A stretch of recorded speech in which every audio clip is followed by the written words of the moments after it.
عرفتي المنتخب يحضر لهذا الجمهور هذا في كاس افريقيا، انا نضمن لك بنسبه 99% الكاس غتكون ديالنا، لان عندنا اللعابه، عندنا التيرانات، عندنا كل شيء.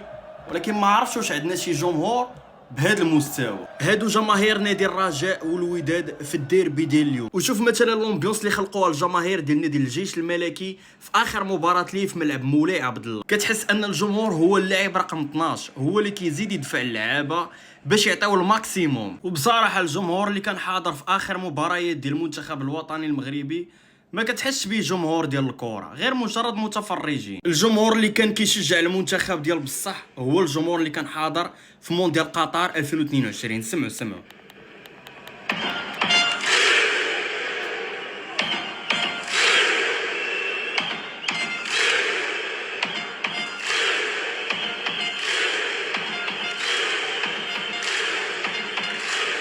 وكنتمنوا على ان في كاس افريقيا يحضروا الجماهير ديال الفرق الوطنيه كاملين بدون استثناء، ماشي غير ديال الرجاء والوداد ولا ديال ليفار، لا بغينا كلشي، بغينا حتى ديال فاس، ديال قنيطره، ديال طنجه، ديال اكادير، ديال مراكش، جميع المشجعين ديال الفرق الوطنيه، لان هما اللي غادي يعرفوا كيفاش يساندوا وكيفاش يدعموا وكيفاش يشجعوا المنتخب.